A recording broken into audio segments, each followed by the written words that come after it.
1, 2, 3.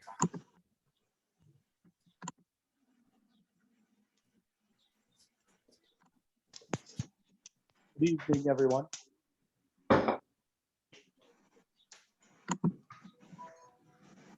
Or more people in the waiting room. And I'll just, okay. Good evening, everybody. Tell you we're already live. Okay. Where is everyone?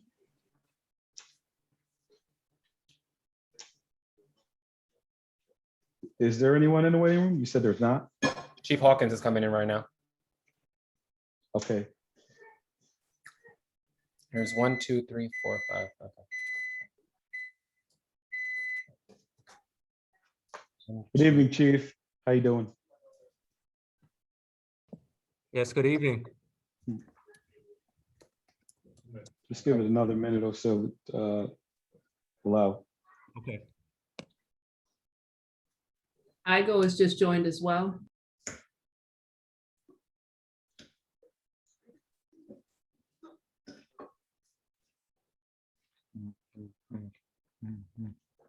Six, going 6. Wait, no. 1, 2, 3, 4, 5, 7. Oh, you have a quorum. 1, 2, 3, 4, 5, 6, 7. No, well, just under quorum. Sorry. Right. But and the thing is, I was waiting for, I'd like for a couple more members. Because we have the chief here and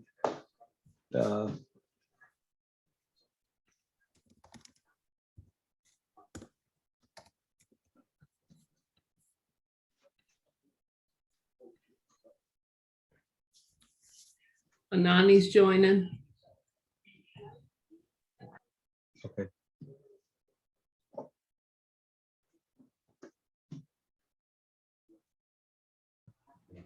think Alfredo's on too now. It's Richard.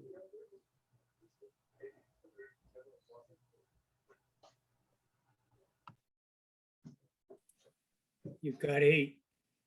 Yeah, okay. All right. We'll get started. Welcome everyone to our Wednesday, April 28th caucus. For the record, members present are Ms. Farrell, Mr. Hoey, Mr. O'Brien, Mr. Igo, Mr. Anani, Mr. Conti, Council President Ellis, Councilmember Ballerin, Councilmember Frederick. We're also our staff, Clerk Daniel Gillespie and J.R. Pichardo, our research council, along with we also have Councilmember Fahey and Corp Counsel Brett Williams. We're joined by the police chief, Albany Police Chief. I don't think I see anyone else that jumped in. And so what we wanted to do, and out of our leadership meeting, there was a discussion, and we figured we ought to have the chief come and kind of give us a heads up or update us on recent occurrences or recent goings on.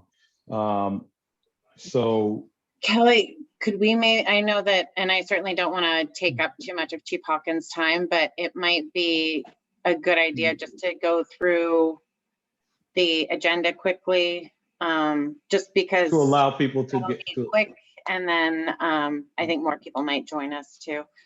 right. Could you mind just standing by, Chief? We'll get through this and It's an exciting agenda. You won't regret it. Right, and the idea is to get more members in to hear what you have to say and interact with you. So thank you for that. So yes, on just going through the agenda, I'll be offering the April 19th meeting minutes for passage. Okay. Under local laws held, we'll be dealing, well, excuse me, we won't actually, local laws FG H and I that were slated to be, moved will be held with Corp Council and our council, and they're trying to get together to make the legislation better. So there are going to be some changes made, and we're working through that. So that stuff is not moving forward this meeting. Okay. Can I be So- a part of that process, please? Yes. Okay, yeah, Yes. if you guys, You have to. You're one of the sponsors. So Yeah. you- you guys can include me in that conversation, please.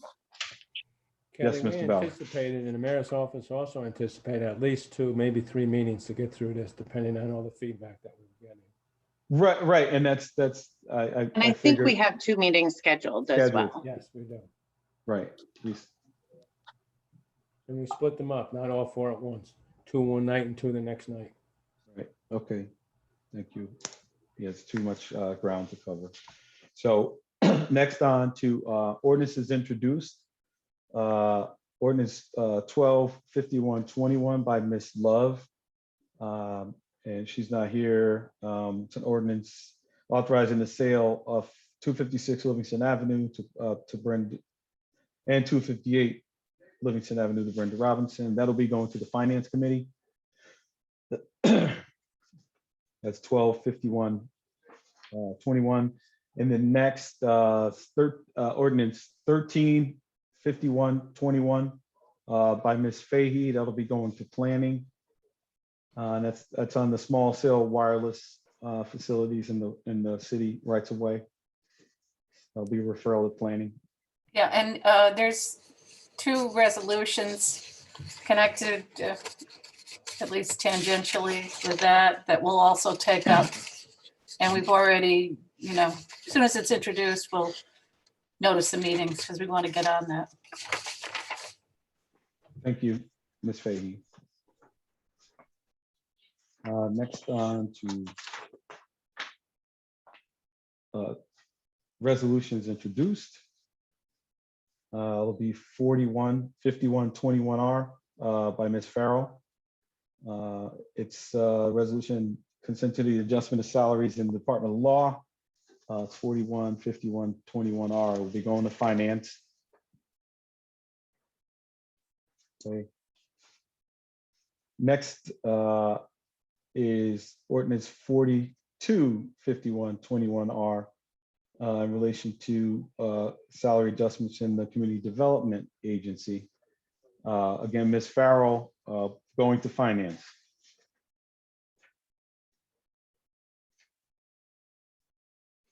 Okay, resolution 435121R by council members Frederick and Johnson regarding opposition to solid waste in the South End.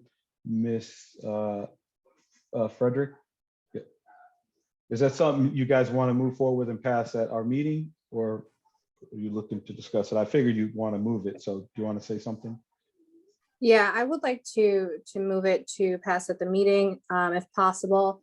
This is in relation to a proposal by Waste Management, Inc., currently with the DEC, not, sorry for the background noise, not fully approved by the DEC by any means, but they're looking to hold municipal solid waste at the transfer station at the port. There's a lot of concern from the community around this, as this is an environmental justice community, and the impact of having such waste being stored there could lead to health effects, air quality, in a number of various things. And there's already so much going on down there, particularly with our Ezra Prentice residents as well. So this was proposed also back in 2009. At the time, the community successfully applied the pressure and it was turned down. And now, more than 10 years later, it's sort of coming back again. So we're hoping that we can do the same. And Councilmember Johnson and I are in opposition to the proposal, and we're hoping that this resolution can move forward for a vote. Mr. Johnson?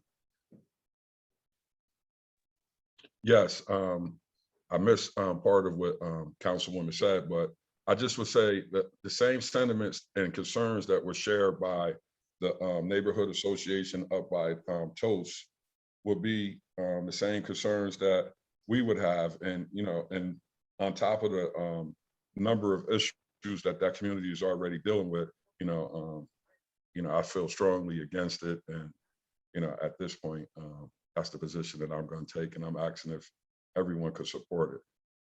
Thank you.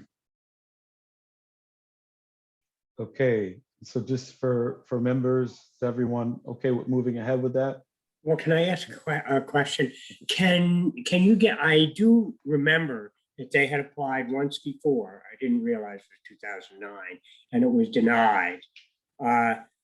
The problem with municipal solid waste is that it's garbage.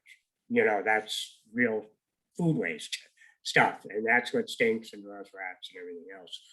And it was denied. It would help us a lot if we could get that previous denial decision, because I'm sure it's the same situation now. I'm sure it's on the DEC website. I guess I'll have to. But I'm sure I if- can get that and maybe send it. maybe if JR could find that.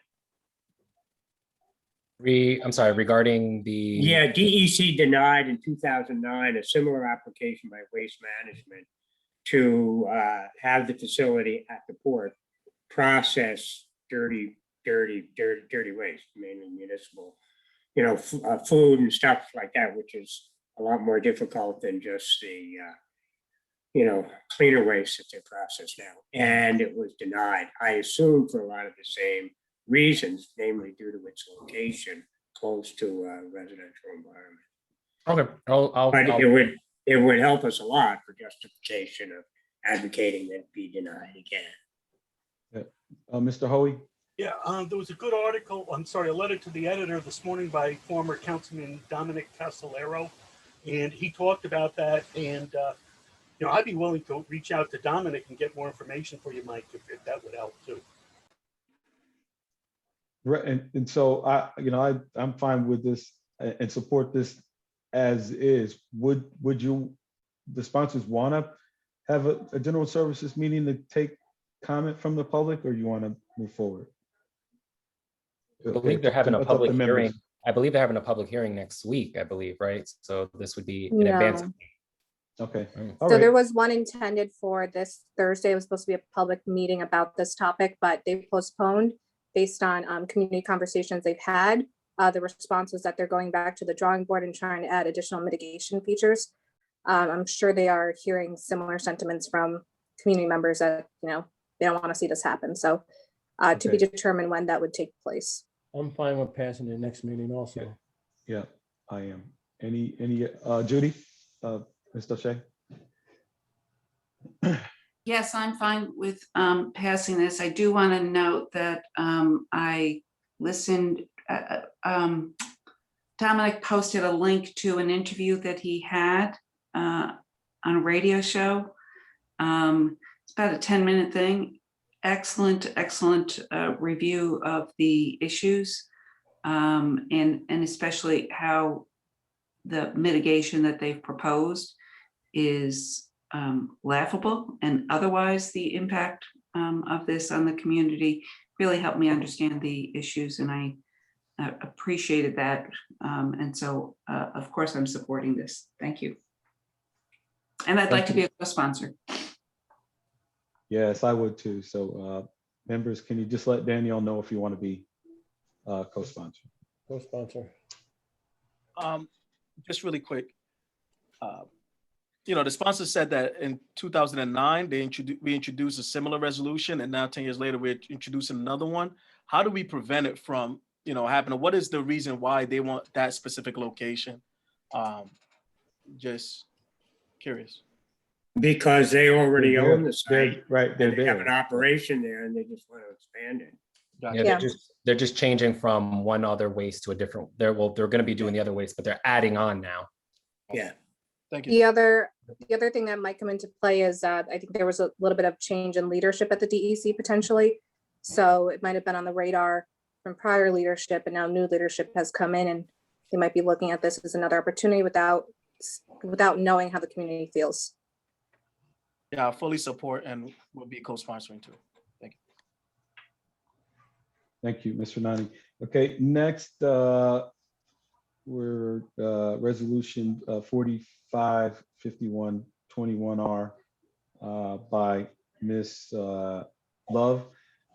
It's a street rename, honorary street and renaming Clinton Avenue in honor of Benjamin Garland.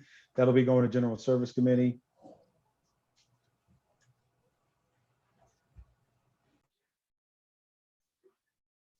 Okay.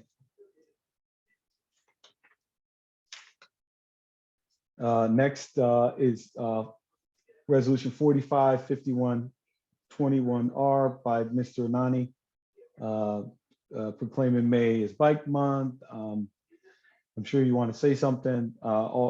We're typically all co-sponsors on this, but you're good, right? We got the chief waiting, so Yeah, we all set. no long Thank you speeches. so much. Okay, all right, thank you. And that'll be a pass. Okay, next on to resolution hell. Mr. Anani, your climate, safe climate resolution. You want to make a brief comment? No, I'm all set. Yeah, it passed out of Okay, committee. it's as amended, right? So As we'll be amended. offering it as amended. Yep. Yeah. Okay, and then next is mine and Mr. Johnson's resolution with the support of President Ellis. Resolution 102-111-20R. That's Mr. Sperber, renaming the portion Erie Boulevard after him. That passed General Services Committee with positive recommendation. That'll also be a pass.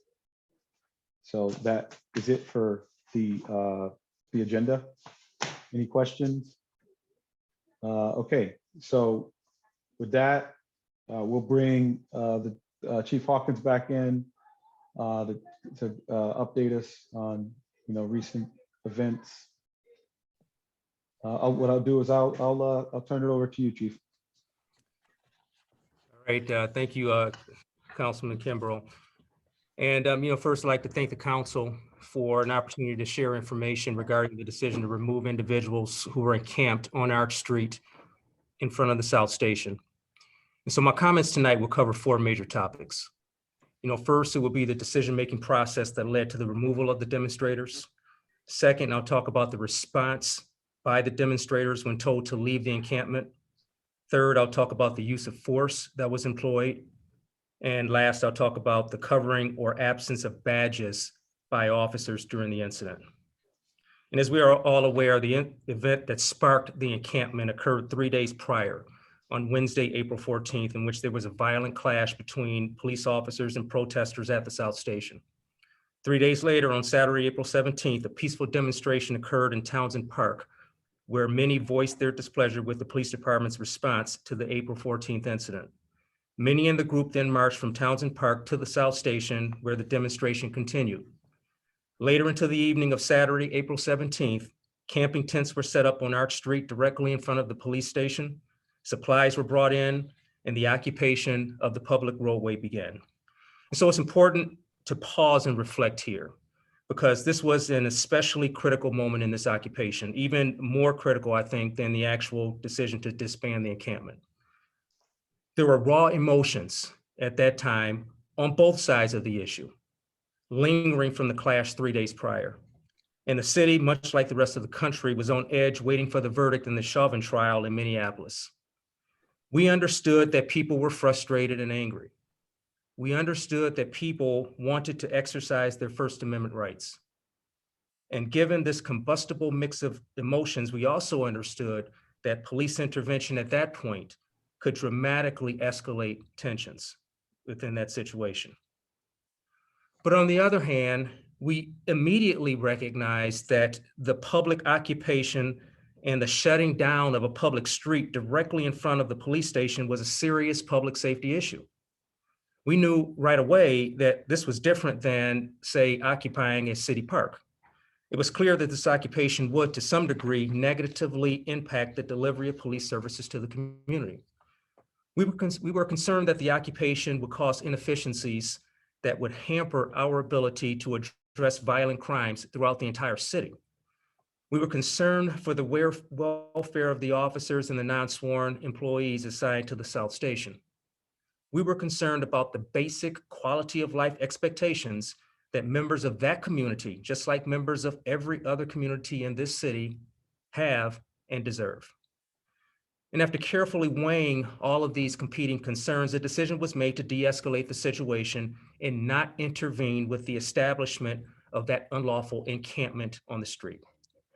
The encampment subsequently grew from 1 or 2 tents to as many as a dozen.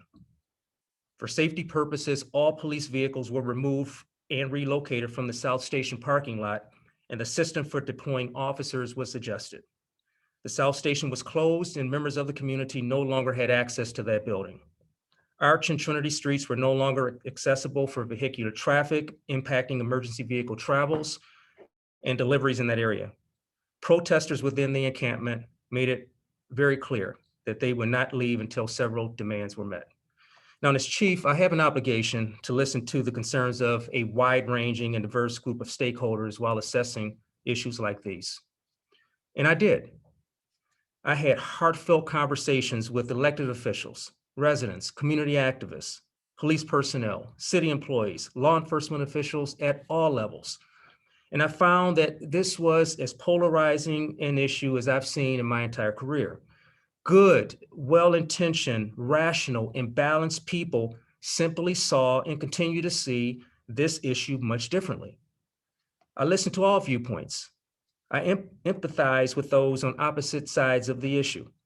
Their input factored into my decision-making process from the start to the very end of this encampment. But here's an important point that can't be overstated. Encampments like what we saw directly impact public safety operations, and it is not a static situation.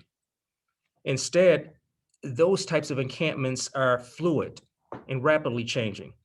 It was suggested that we simply wait them out, continue with mediation efforts, give them time. But that is not the reality when dealing with encampments like this. Public safety and security threats change on an hourly basis when we're dealing with these sorts of issues. And as chief, I was continuously provided with updated information and intelligence. Due to the rapidly evolving nature of these situations, decisions sometimes have to be made suddenly, without much of any advance warning. And so it was around the 3rd or 4th day that sensitive information began to emerge, indicating that the public safety, health, and other order issues associated with the encampment were escalating. The buildings and grounds were being defaced. Burn barrels and propane tanks were being brought in. There were reports of human waste on site. There was a robbery, an EMS call, and other disorderly behaviors associated with the encampment. Operations of the mission were being impacted. Residents in that area believed that this encampment was allowed only because it occurred in the South End, and that such an encampment would not be allowed in other parts of the city. Officers and non-sworn employees assigned to that building expressed legitimate public safety concerns. Of particular importance to me was information that began to emerge that suggested that the police department's ability to effectively and efficiently address violent crimes throughout the entire city was being eroded by the continued presence of that encampment. Incidentally, similar encampments in other cities were forcibly disbanded due to those same types of escalating concerns. And on the 6th day of the unlawful occupation, I made the decision to order the protesters to disband the encampment. And so at this moment, I think Steve Smith has the opportunity to share his screen. And so we want to just show the change in the encampment from the first day to the end. And I'll have Steve show that now.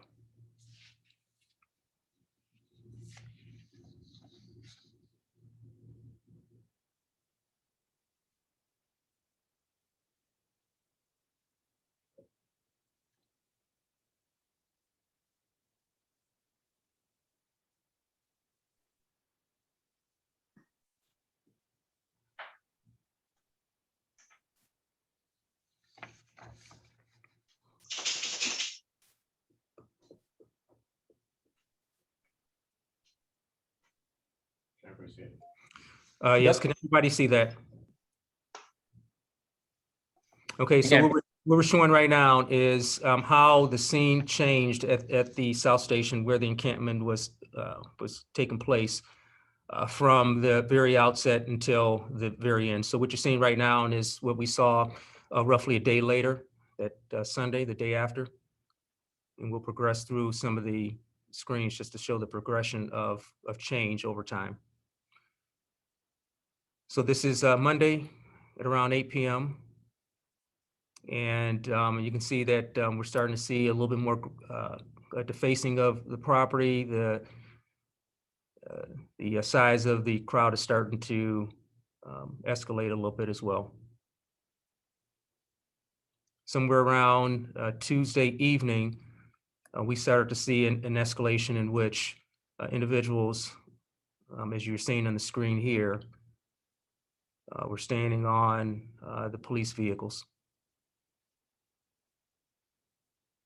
You can start to see more defacing of the property, more graffiti, start to see more tents are emerging.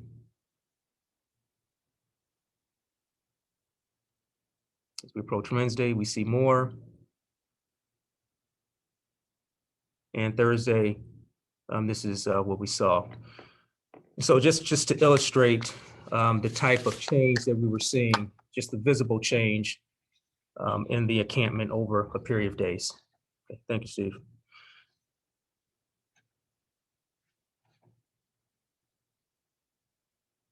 So just to be clear, up to that point, I was in continuous communication with many different stakeholders in the community, people on both sides of the issue.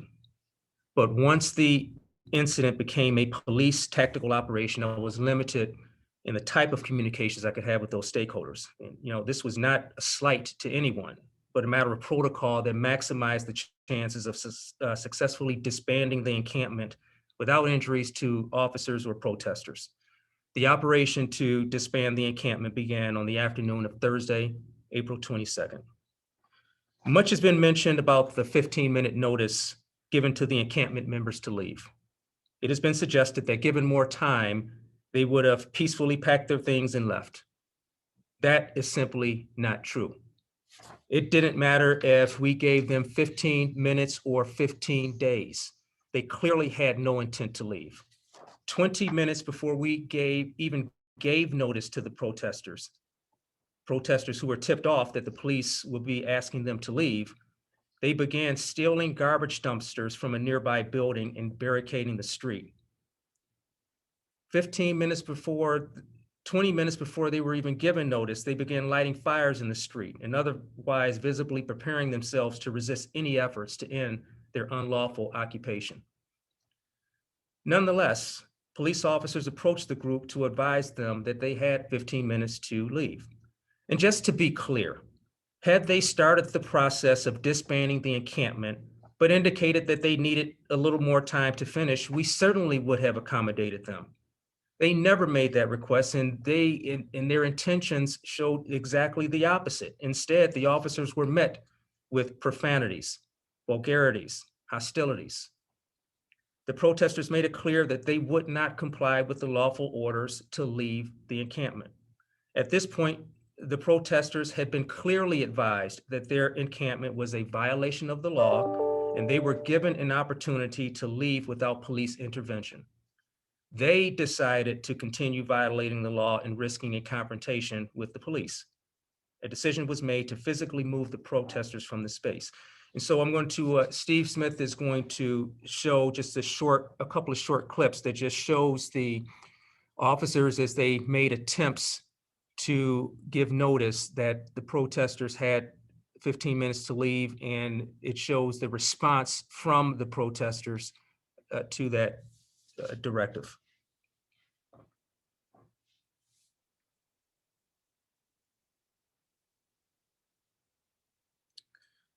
There's no sound to this one, right?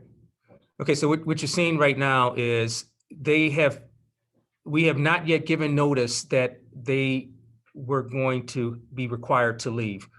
They were tipped off by someone that the police would be requiring them to leave. So this is approximately 20 minutes before the officers even made contact with them to let them know that they had 15 minutes to leave. And as we see here, they are making preparations to barricade the street even before being given notice.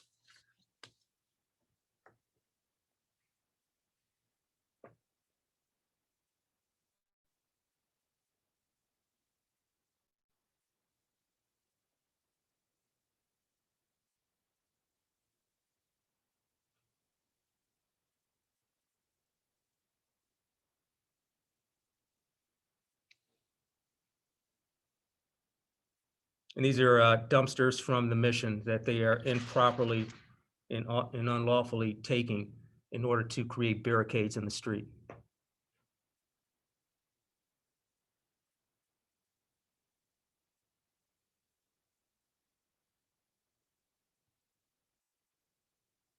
And again, I think it's important here to remember that this is before any notice had been given to them from the police officers that they had 15 minutes to leave.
How long is this clip?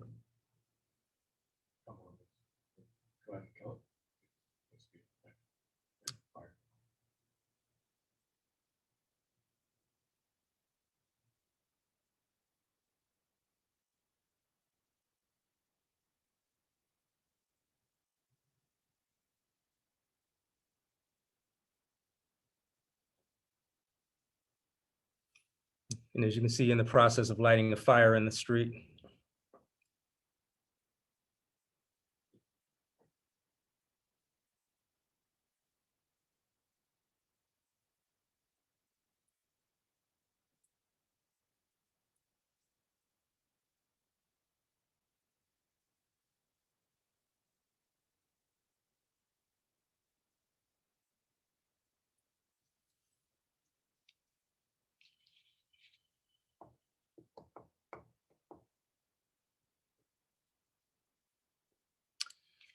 Okay, so the next two videos that we'll show the interaction with the protesters once the officers approached them to let them know that they had, in fact, 15 minutes to disband and leave the encampment.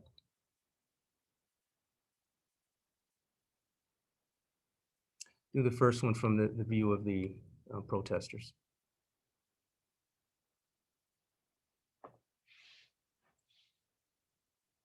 We have sound with this?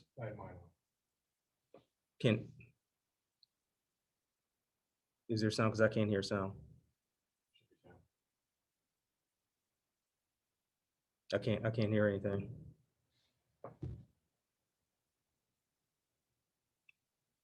Can anybody hear sound from this? No. There's no sound.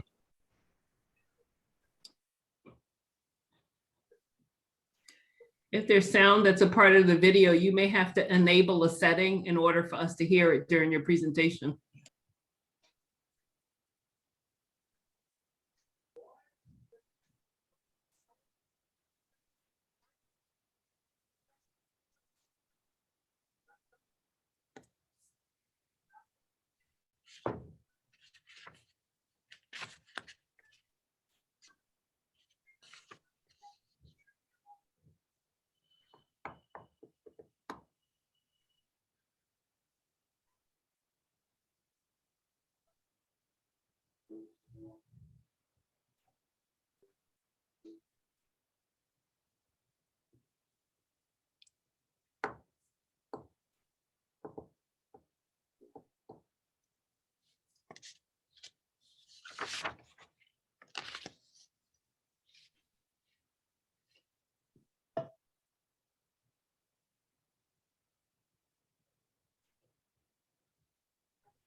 Yeah, we'll give it just a little bit more and then we'll move on if we can't get it, but he's finishing it up right now.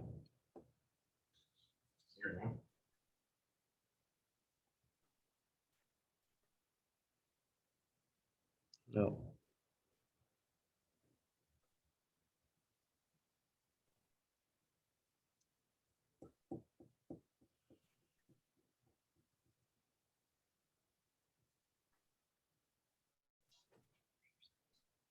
Is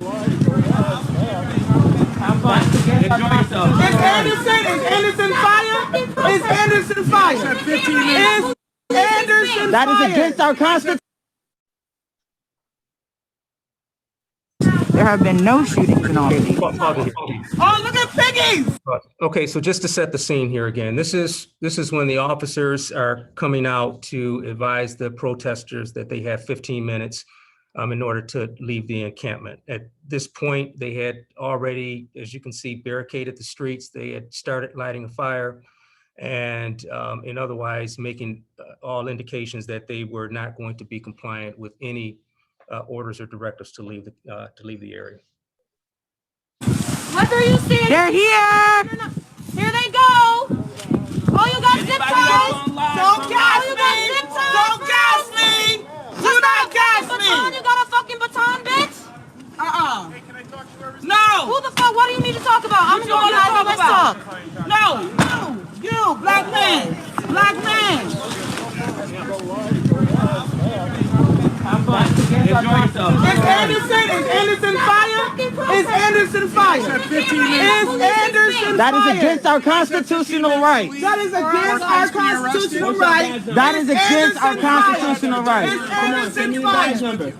Everybody badge number down the line. We need your names and your badge. Give me your looking at me like that. They just said 15 minutes or we're subjected to arrest. Who's a fucking terrorist, bitch? You the one going against somebody that's fucking peaceful. And you a black man at that. Fucking coon. We got 15 minutes to leave here on my ass. hope your mother's proud of your bitch asses. Fucking pussy. Fucking pig. Fuck 12. We probably should have premised this, that the video would contain explicit language, given the nature of our page. Yeah, sorry about that, Danielle. Yes. Same warning with the next video. The next video is the view from the officer's perspective on this encounter.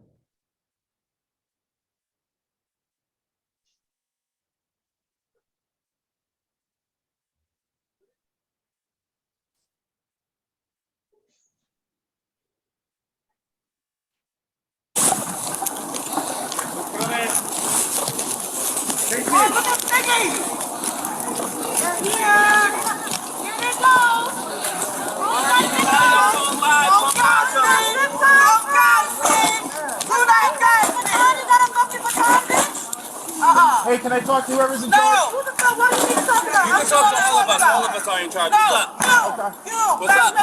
We're gonna be dispersing this group right now. We're just giving you guys an opportunity. Have fun. Enjoy yourself. Is Anderson fired? Is Anderson fired? You guys have 15 minutes. Is Anderson fired? You guys have 15 minutes. That is against our constitutional rights. Is Anderson fired? Is Anderson fired? Is Anderson fired? We need your names and your badge. Give me your fucking badge number, bitch! Look at that shit! It's just terrorism! Who's the fucking terrorist? Who's the fucking terrorist, bitch? So those who wanted to leave without any interactions with the officers were given an opportunity to do so. In fact, many left voluntarily and had no interactions with the police. There were others, however, who knowingly decided to continue to violate the law. They decided to stay and risk a physical confrontation with the officers under these circumstances. Had there been compliance with the lawful orders to leave, there would not have been any physical contact between officers and protesters. And so with respect to the degree of force that was used when removing the protesters from the encampment, as with any use of force, a review will be and is being undertaken to determine if it was appropriate. Force, even the appropriate use of force, seldom looks nice under these circumstances, especially when it involves people who knowingly decide to violate the law and not comply with lawful orders to leave. And as with any case, we will determine whether the officers' actions were consistent with their training under these circumstances. And with respect to the badges and badge numbers, officers are required to visibly display their badges and badge numbers while on duty and in uniform. That is very clear. It's part of our policy. The knowing failure to do so violates department policy. That matter is being looked into, and we will take the appropriate corrective action as necessary as it pertains to that. But there are two important issues at play with respect to the badge issue. First, the officers were not concealing their badge numbers for nefarious reasons. They were doing so to protect their families. There have been recent incidents in which people have obtained the names of officers, somehow used that information to obtain personal information about those officers and their families and where they live. And threats have been issued against the officers and their families, including threats to rape wives and children and destroy homes. This was widely known among the officers. Many felt that they could minimize the risk to their families by concealing their badge numbers. The second issue at play here is that there appears to be some miscommunication as to whether the practice was approved by police administration. That matter is also being looked into. But moreover, it's impossible for officers to engage in inappropriate conduct under those circumstances that we saw and escape detection and identification. There are fixed mounted cameras in the area, body-worn cameras. Citizens are recording the event on their cell phones, social media recordings. Every single action that an officer takes during such an incident is being recorded and often on multiple sources. If there were any complaints of inappropriate conduct that needed to be investigated, we are 100% certain that we will be able to identify the officers involved with or without badge numbers. And the officers are all aware of that. The covering of badge numbers would not prevent us from holding officers accountable for inappropriate conduct. But nonetheless, I'm aware of the public perception as it pertains to the concealing of badge numbers. And our policy that requires officers in uniform to display their badge numbers in their badges remains in place. So overall, there were 3 goals that were outlined at the very outset with this operation. We needed to clear that roadway. We needed to do so in a way that avoided injuries to protesters or officers. And we needed to create a safe space and a lawful space for people to exercise their First Amendment rights. And we accomplished all 3 of those. There were no injuries associated with the operation itself. We had 1 person that I know of that was hospitalized, but that was for some other medical condition. The department now, as we move forward, looks forward to working with the community to learn from this incident and to do what we all can to strengthen police-community relations. And with that, I'll take any questions that you have.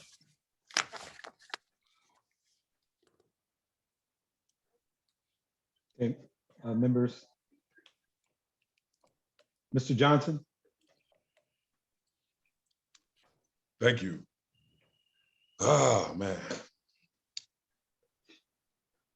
Chief, it's like, I sit here, I didn't see any of this. You know, I was unavailable. So some of this stuff is the first time that I'm actually getting a chance to hear it. But this is where I want to start out by this. Officer Anderson, if he was holding the speakerphone or the megaphone and a resident snatched it out of his hand and pushed him over, how would that resident been received?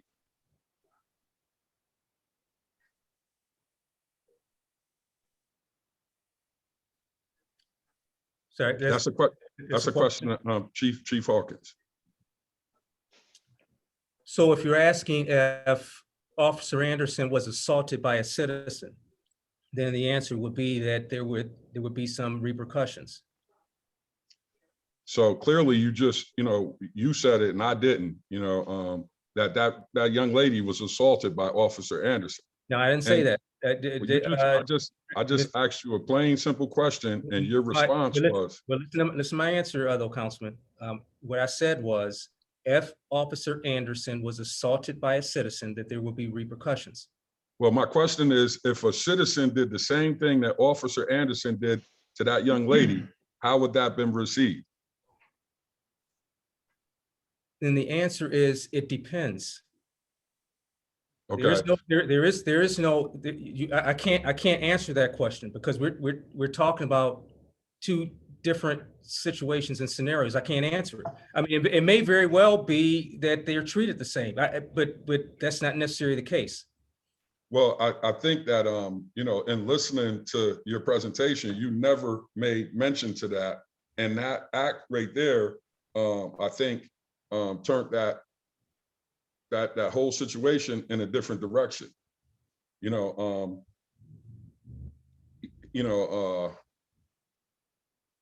I just listened to, it's like,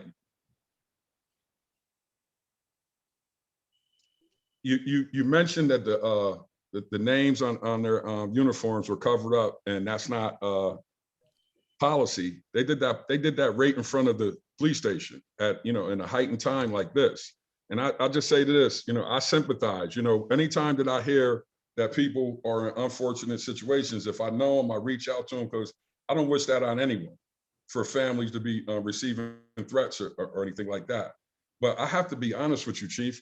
People that have been working for APD have been using their privileges to dissect our backgrounds, while they working, off work, and retirement, and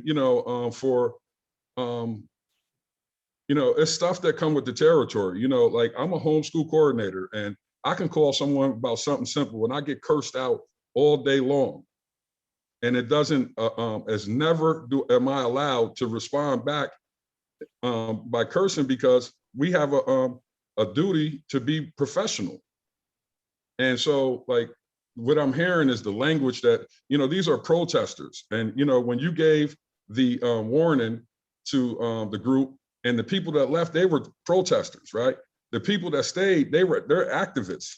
And, activists are prepared to go down for the cause. They took an act, and I just feel like it's hard, to watch that presentation and listen to the points that you made, and for you to finish it off with, the community is, the police is ready to work with the community. It's a very difficult situation because, I've reached out to you several times that, residents were, had a lot of concerns, and I'm gonna go on record. You never really hear me, me and Kathy Sheehan on the same, in agreement. But you know what? I'd imagine she was getting calls because I was getting calls. So it's, it's troublesome. It's hard, someone in that station knew that they were coming out there with that, with those badges covered up. And, like a small thing like that, where, they're willing to go against break policy, to protect themselves. Like a lot of times I always hear about officer safety, right? And I'm not hearing about community safety. Because, an officer can feel frightened and say, that's how they felt. And so they had a knee-jerk reaction. It's problematic, and it's problematic because the things that are going on in our nation, these incidents aren't going to stop. At least it doesn't seem that way. And they're triggering the trauma that people are living with day in and day out.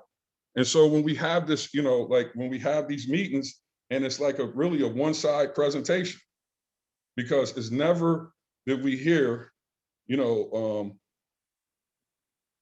from, like you have to be able to see, it's been enough time to see where in hindsight, we could have did something different.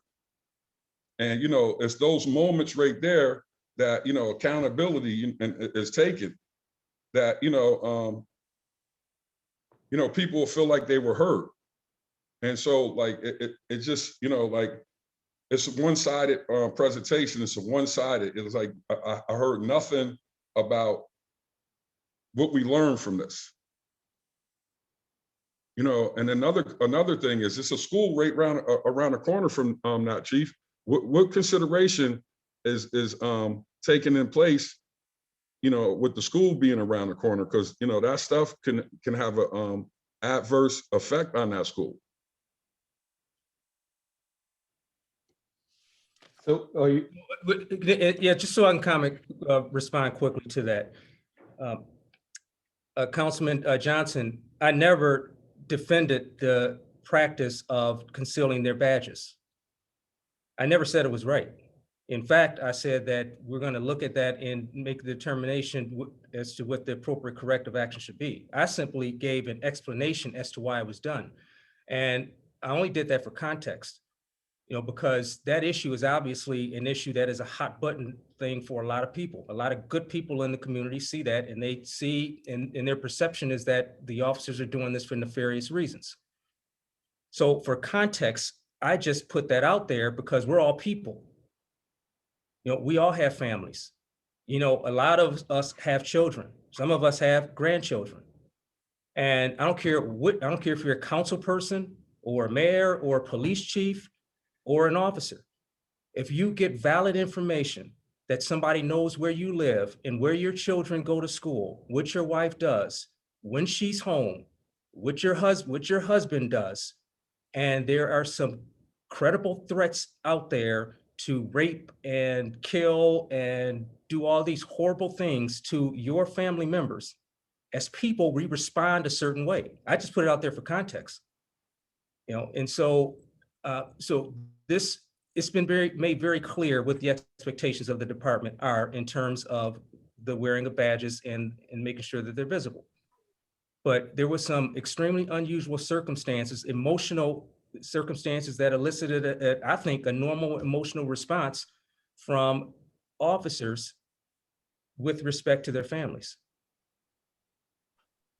Okay, Thanks, Chief. And Mr. Johnson, and correct me if I'm wrong, you asked about the impact on the school nearby. Was the point of that, why did they let it set up to begin with? Or I mean, I'm asking about, is the school really, does that factor in? Do they think about that it's, 400 or more people in a building that's less than, it's hundreds of yards away from that building? And so, as an employee, as the second ward councilman, as a person who just cares, like that's something, because those type of situations cause a real disruption in the educational process over there. Not just from students, but the adults too. Yeah, and so Councilman Johnson, I mean, it absolutely was a part of the overall factors that we considered when taking the decisions that we did. I mean, we saw in other parts of the country that those occupation encampments lead to a degeneration of just basic public order. And so you're absolutely right. There's a school, within blocks away of where this was occurring. We have to take into consideration the safety risk associated with this encampment with all of our institutions, including our schools. Thank you, Chief. You're welcome. Mr. Nani? Further, just want to say thank you for coming here to brief us on the situation at the South Station. My question, and also I have a list of questions, it's probably like 4, but I want to just follow up with the topic of covering the badges and the names. Chief, were you there at the station that day? Yes, I was at the station. And Yeah. did you not notice that your officers covered their badge and also their names? I did not notice. Okay. It was after the video. I was overseeing overall operations, so I did not notice that. Gotcha. Some of my constituents have concerns as it relates to the police coming out in full riot gear when evicting unarmed and peaceful protesters. Why do you feel that it's necessary to come out in like full riot gear to evict unarmed protesters? It was very clear at that time that these were not peaceful protesters. They indicated by their actions that, in fact, they were quite hostile and aggressive towards the officers, who merely came out to advise them that they had 15 minutes to leave. And even before being advised by the officers, they were demonstrating this very hostile and aggressive behaviors.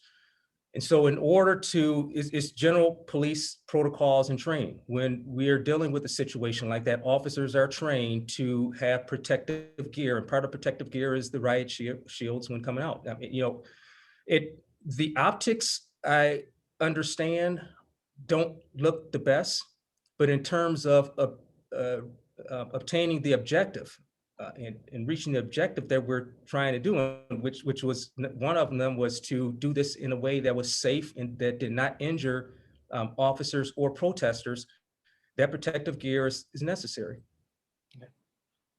My next question is more so, before the eviction, did you try or at least direct anyone, whether it's elected or even police, to speak to the protesters before having them removed, as relates to telling them they cannot be there? Because some of the residents that were there, I have a constituent, and they saying that in the 6 days they were there, they were not asked, not even once, by the police department or anyone, that they should leave. So the answer to that question is, first, all of those who participated in this encampment understood fully that this was an unlawful occupation of that city street. There was no ambiguity as to whether or not this was permissible legally. So that was very well known. As a courtesy, I guess you can say, the officers made attempts to let them know that and even going back, Councilman Anani, they had 6 days of this unlawful encampment. For 6 days, they knew that they were unlawfully occupying and disrupting operations in that section of the city, disrupting operations of the police department and other institutions in the city for 6 days. And we gave them notice They were given notice that the encampment was illegal and it was time to leave. Had they, as I mentioned earlier in my statements, had they made some attempt to start to obey those lawful commands from the officers that this was an illegal occupation, and they started making some efforts to move along, even if they would have been a little loud and boisterous and defiant in a sense, we would have given them an opportunity to peacefully gather their things and leave, even if it had taken a little bit more time. As you can see from the videos that we showed, there was no intention whatsoever of complying with any lawful orders to leave that encampment. Can you just tell us a little bit more about the sentiment of your police department and how many people have left since that incident? I did hear that there was a deputy chief that left. I guess he gave a notice a day before retiring. Can you just speak on that? Yes, I had a deputy chief that retired, and I'm not certain the exact day of the retirement, but it was sometime last week. And as it pertains to other retirements or departures from the department, I'm not sure. I would have to look at our list. Gotcha. And just to go back to my previous question, just so we are clear, what is your definition of a peaceful protest, and why don't the people protesting at South Station meet that definition? Well, a peaceful protest first is a lawful protest, and it's in a place that does not create public safety risk for an entire city. Sometimes there are protests in areas that are not legally permissible, and we use our discretion in terms of dealing with some of those things. But when we have even if there are no overt or direct threats of violence, if the impact of the protest results in an erosion of our ability to address public safety issues in a city and places an entire city at risk with respect to police operations, then I think we move into a situation where it's not so peaceful, especially when there's notice given that the demonstration or encampment in this instance is unlawful and that it's time to move. So violence has nothing to do with that definition. I'm sorry, was that again, Mr. Anani? So violence doesn't have nothing to do with that definition that you just gave. Of course it does. I mean, it's a wide ranging, a peaceful protest. A peaceful protest could be a lot of different things, but a peaceful protest in an area that impacts public safety services for an entire city, and that is unlawful in terms of where it is occurring, has to be addressed. And I know, Chief, you were in conversation with some of the protesters, particularly Amy Jones. I'm just curious, what changed to for you to lead into these decision to close out camp? I had conversations, Mr. Anani, with a wide range of people. I had conversations with several people, a very diverse group of people who saw this issue much differently, people who were on the opposite sides of this issue. And I listened to all those, and Amy was one, but there were several others who thought much differently than Amy and some of the others that I talked to. And so in terms of what changed, well, things were changing every day. Things were changing rapidly. And when we're dealing with a situation like this, as we've seen it with encampments across the country, we have to listen to information that is rapidly evolving, intelligence that's rapidly evolving, and we have to constantly assess the impact that an unlawful and illegal occupation is having on the public safety for an entire city. And so what changed? Well, there were some information and some intelligence that evolved that gave me reason and others on my team that this was the time, that we could not wait, that the public safety risk to this city were too great to let this go on any longer.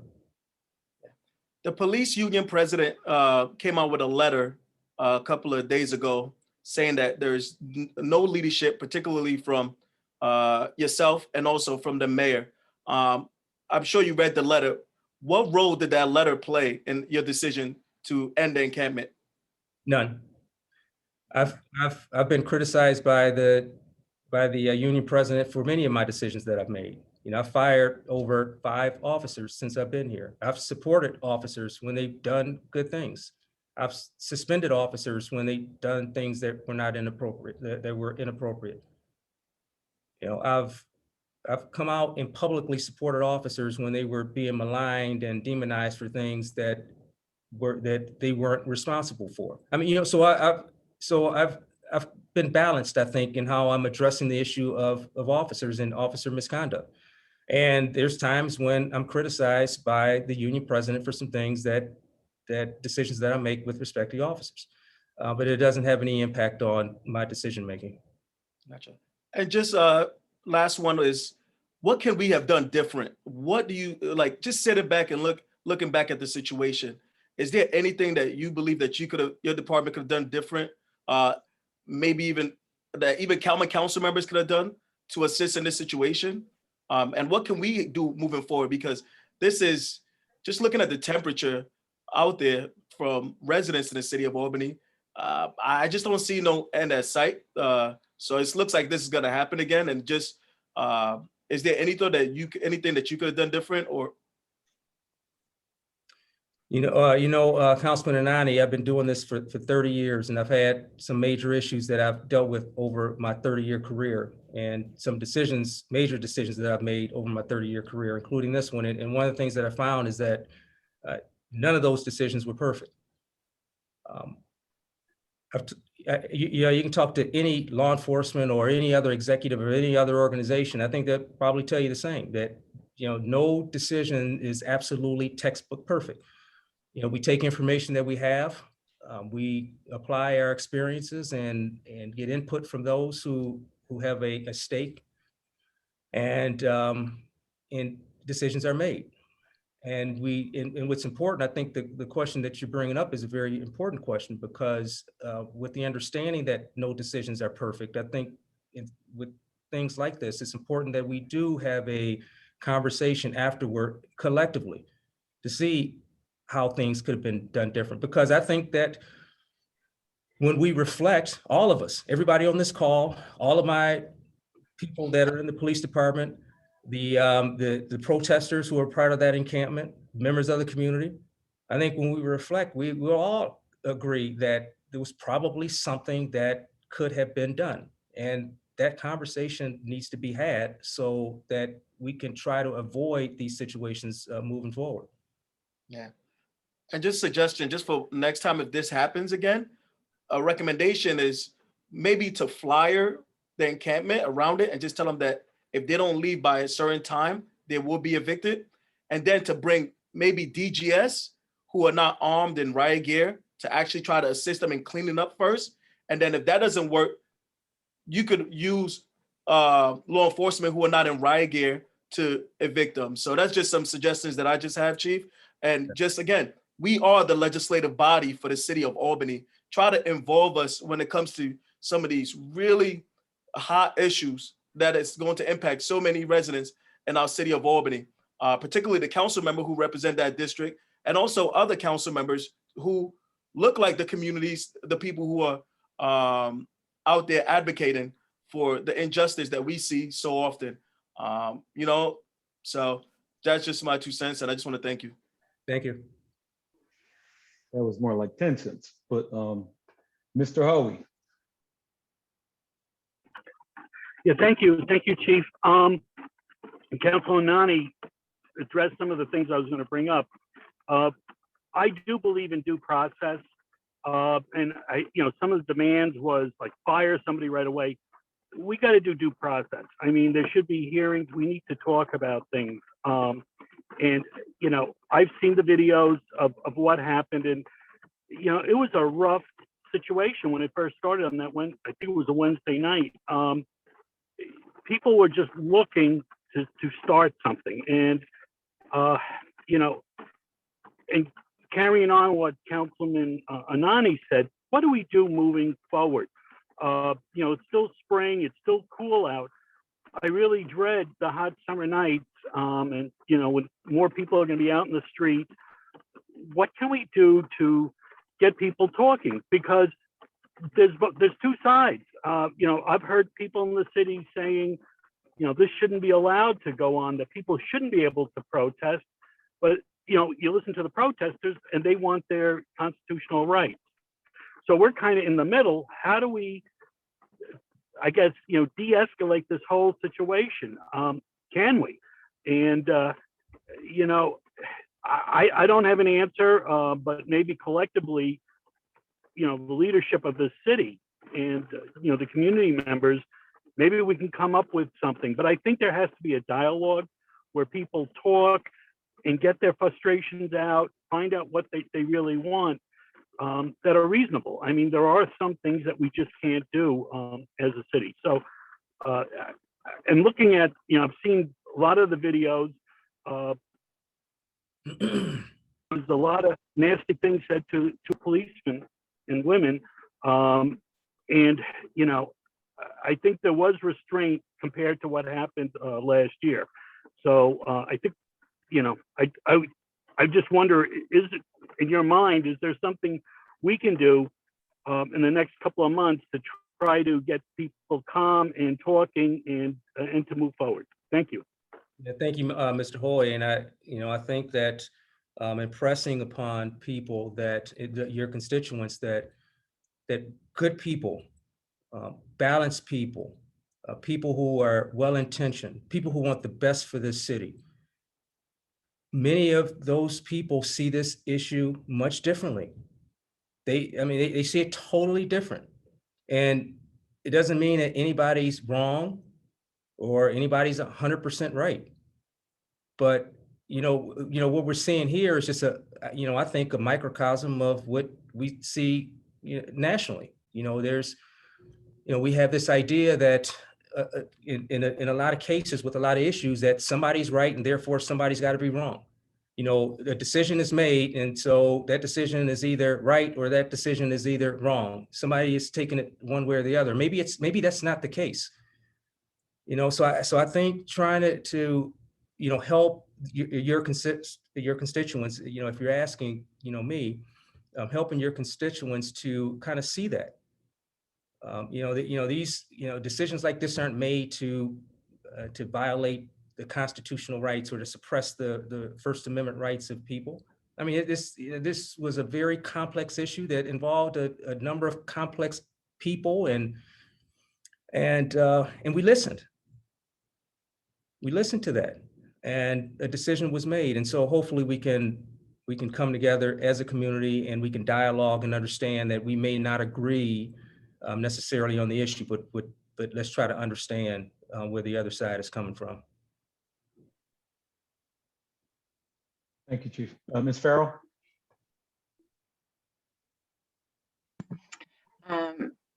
Thank you. Thank you, Chief, for coming in and speaking to us about this and for being so thorough with the information. I think it's really important for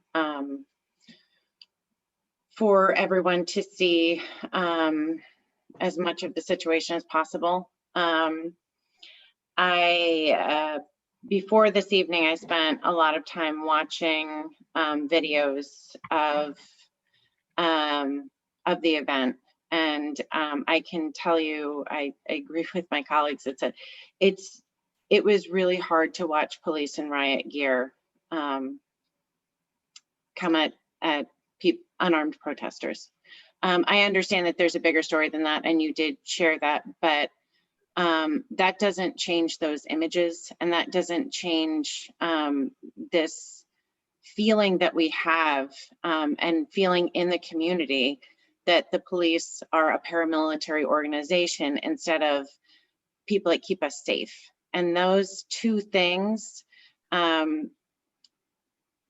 a huge difference. And it's a huge difference in interaction and how we relate with police officers. A paramilitary organization is scary whether you're living there or not. Ideally, we have the people who are keeping us safe as people that we can trust and go to. And I think that there's several pieces to that. One of the things I did want to bring up that I heard about, and I kind of wanted to clarify is, I heard that I want to preface this by saying, I understand that the original Blue Lives Matter sticker is actually a police memorial sticker.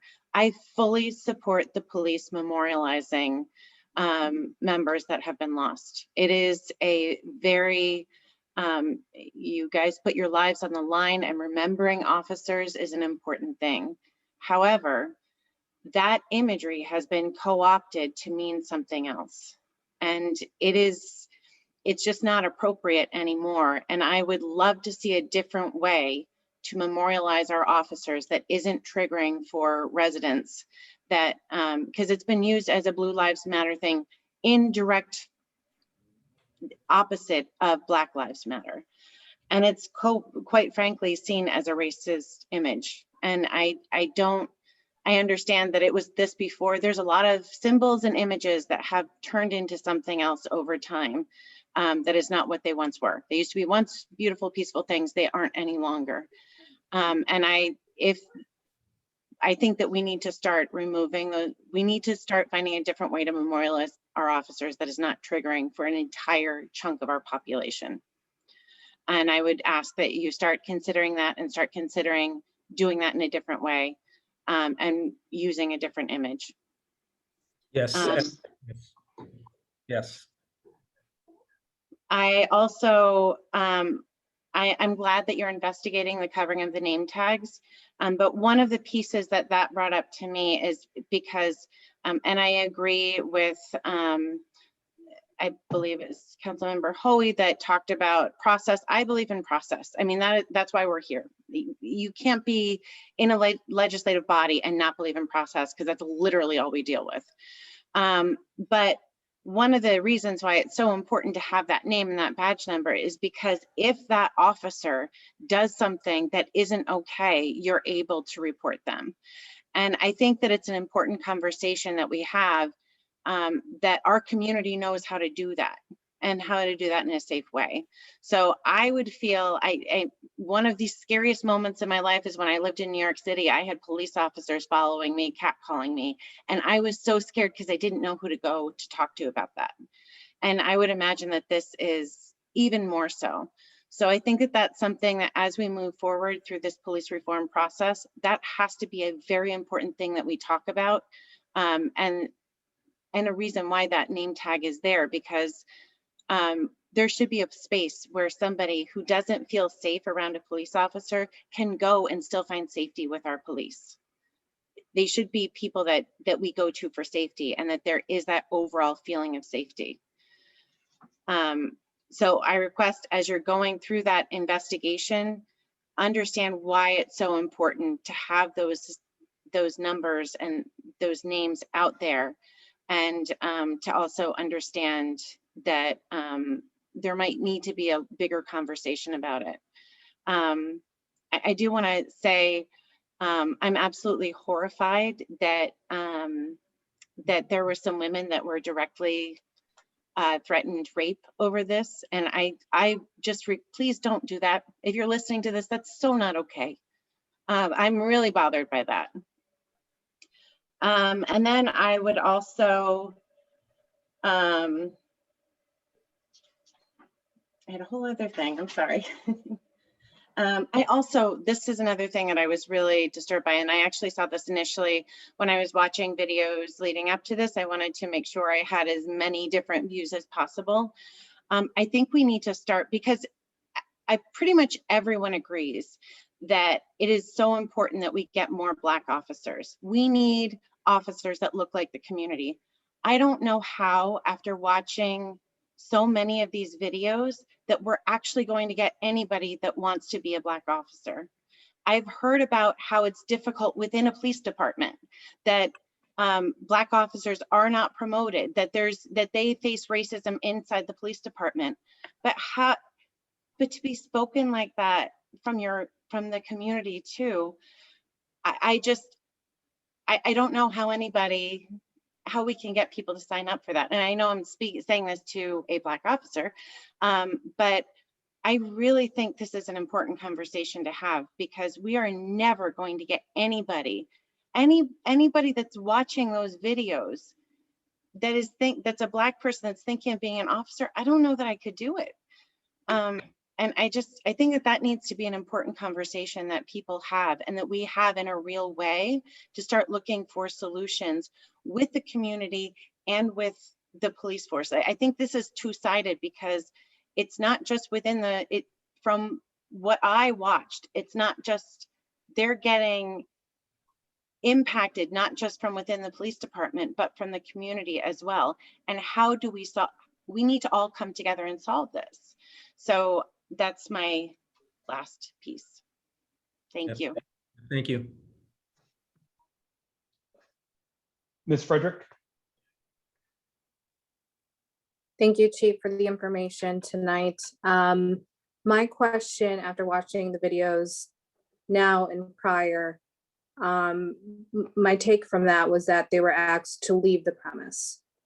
I want to understand, was there any attempt to move them from the street, which was a public safety hazard for a few reasons outlined tonight?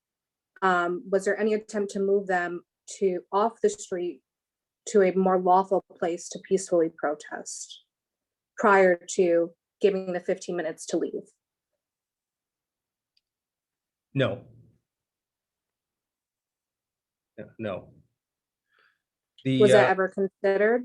Yes, it was considered, but in the aftermath, we did create part of the three objectives that we had with this operation was to, like I said, number one, clear the street. Number two, do it in a way where it did not result in injuries to protesters or officers. And number three, create a space for the protesters to safely and lawfully demonstrate.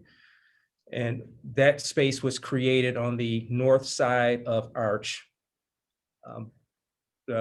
just west of Trinity. And that space still exists right now for them. But that yeah, wasn't communicated outwards? I'm sorry, what was that again? Was that space that was created near Arch Street, was that communicated to the protesters that they could go there? Well, as we saw at the very outset, when we were trying to just simply communicate that their encampment was unlawful and they had to leave, there was no intent to dialogue about that situation at all. Had they attempted to dialogue with those officers who were coming out to tell them that they had 15 minutes, and if there was some question as to whether or not they had another space to go to, then I mean that certainly would have been something that would have been communicated to them. And even if they would not have asked, I mean, if there was some intent to dialogue, then the officers would have offered that. There was no intent that we saw on the part of the folks who were out there to listen to anything that the officer said, including the idea that we had right at the very outset that we were creating another space for them to peacefully and lawfully demonstrate. Okay.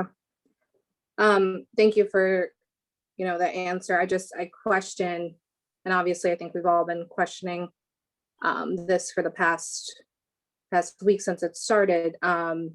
If the conversation was more so, you have 15 minutes to move here, as opposed to you have 15 minutes to leave, if that would have triggered a different response.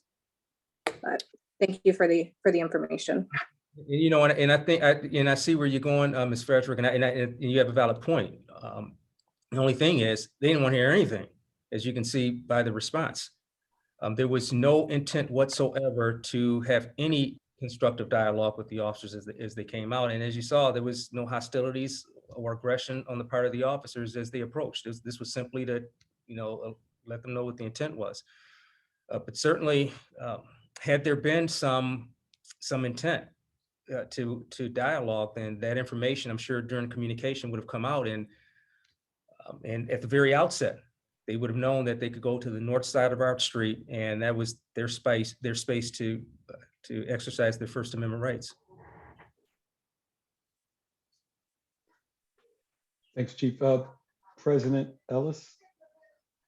Yes, thanks, Chief. Thanks, Kelly. I just got one question, and my question was, because the council members have asked a lot of great questions so far. But my question was prompted by Ms. Farrell.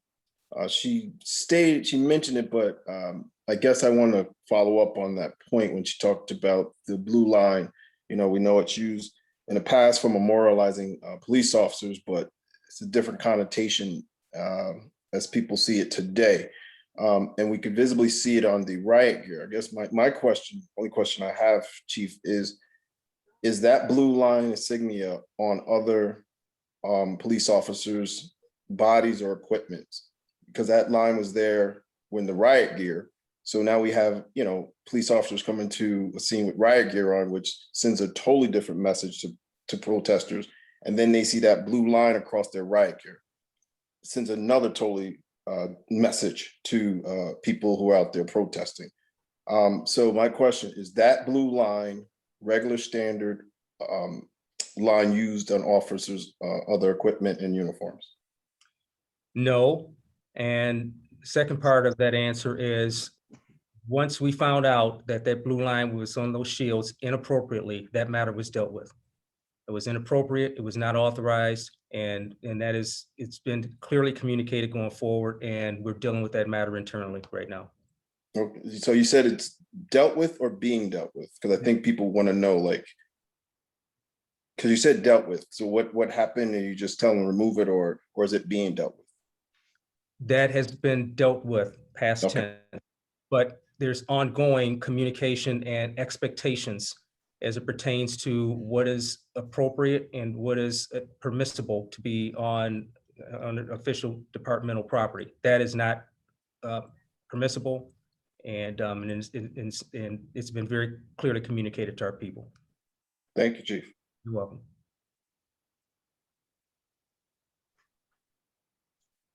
Okay, I don't see any other questions. Do you have something, Mr. O'Shea? Yep, Mr. O'Shea?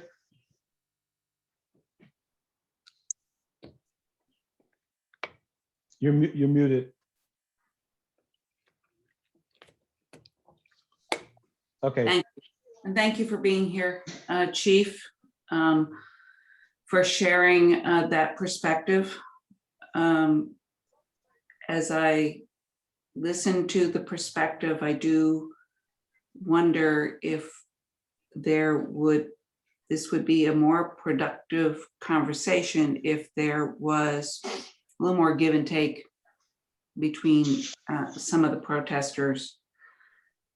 And you have repeatedly talked about people's willingness to dialogue and the protesters not being willing to dialogue.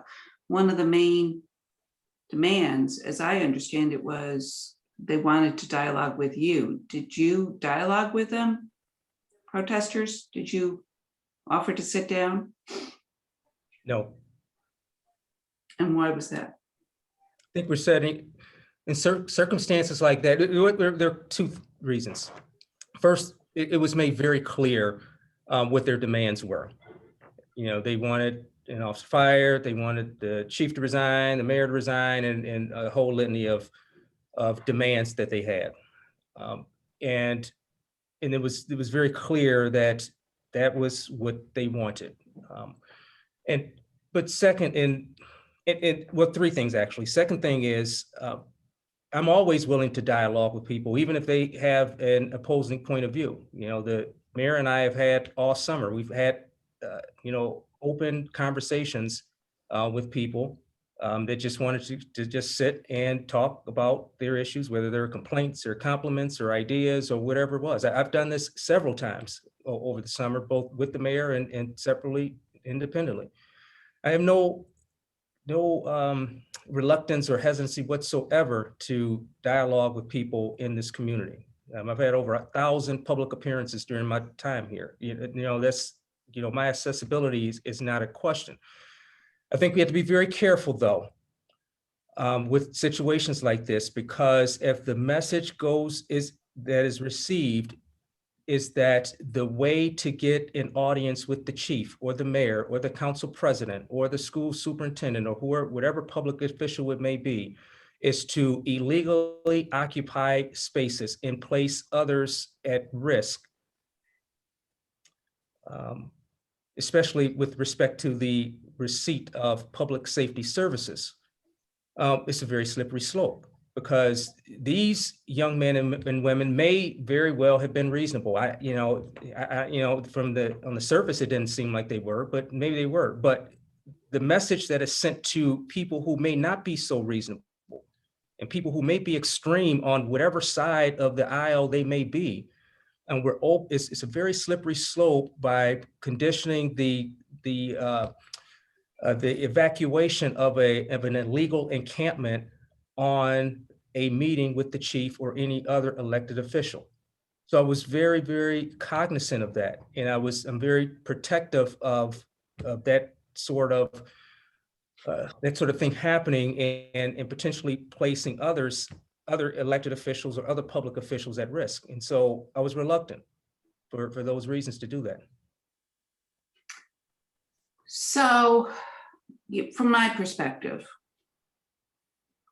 police chief engaging in a dialogue which may or may not help de-escalate a situation versus continuing to dig in heels so that we get to a point where there is the kind of confrontation that occurs, which then also made some police officers feel the need to cover their badges because of safety issues for those police officers. I think that we ought to be thinking 2-3 steps ahead, and truly being willing to engage in those kinds of dialogues with people if there's a chance that it's going to de-escalate a situation. And I've had, I talk a lot about de-escalation. Governor Cuomo's guidance on his executive order and police reform talks about de-escalation. A lot of people are talking about a lot of de-escalation, and I think that talking after the fact about being willing to continue to engage in a dialogue, that's good, but the failure to do so because it was a demand, and because it came with other demands, I'm not suggesting that you conceded to those other demands, but to have the dialogue. And I think we're talking about how dialogue and understanding really is important. Well, let me respond before you move on to your next point, because I wouldn't begin to I don't know what you do in your professional life, but I wouldn't begin to tell you that I have any understanding about what you have to deal with in the nuances of your job, and to suggest that this incident, this unlawful occupation, and these individuals who broke the law and the subsequent actions that had to be taken was my fault I think you're way off base. And I'm gonna push back on that. At the very outset, you talk de-escalation. There was immense pressure on me at the very outset of this encampment to go in there and bum rush those people and move them out. And there were some legitimate concerns, some legitimate public safety concerns. And I took a lot of criticism for not listening to those concerns and placing people at risk. But because I was thinking about de-escalation, because tensions were so high, it's immediately after we had an incident that previous Wednesday. We're waiting, the country is waiting on the Chauvin verdicts. This was an emotional scene that could have blown up and could really have gone into a place that we didn't want it to go. I made a decision to de-escalate against the advice of some very trusted and experienced people, both within and outside of law enforcement. Their decision to break the law was not Chief Hawkins' fault. I de-escalated this situation and gave them 6 days to exercise their First Amendment rights in a place that was unlawful and in a place that placed this entire city at risk. You, just like I don't know what you do in your professional life and all of the information that you have to make your decisions. I can't tell you all of the information that I have to make my decisions because a lot of it is sensitive information. But what I can tell you is my decision to not dialogue with those people at that particular time, and my decision to take action when I did, was based on credible, factual, timely information that came to me. And you're off base to suggest it anyway that my decision and I dialogue with those people resulted in what happened out there in their decision to break the law.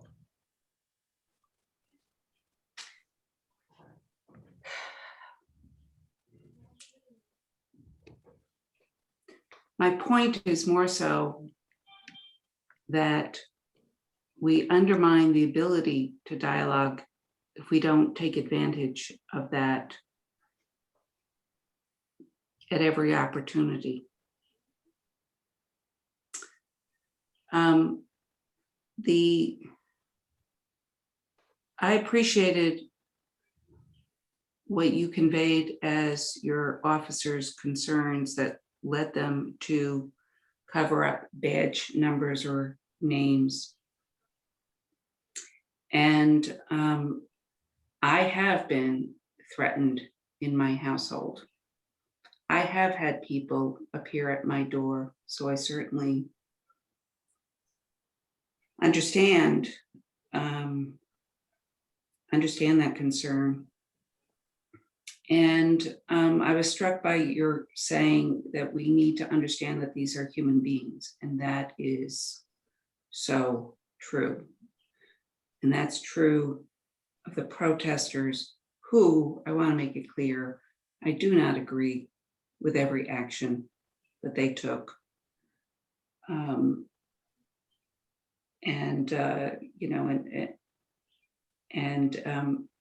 Especially some of the verbal attacks against some of the police officers. I share Ms. Farrell's concerns regarding how do we encourage more African Americans officers of color to join our police force when that kind of thing is happening. And I think the whole community needs to be thinking about that. We need to be thinking about one another as human beings. The police officers need to see the protesters as human beings who are tired of some of the injustices that have occurred, our systematic racism. I simply can't imagine being a person of color in this country, and it saddens me to think how much hurt can happen just from people trying to live their lives, walk down the street, feel safe, feel respected all the time. And so I can't really relate to that, but I think I can understand the anger that goes along with that, and the frustration that more is not none.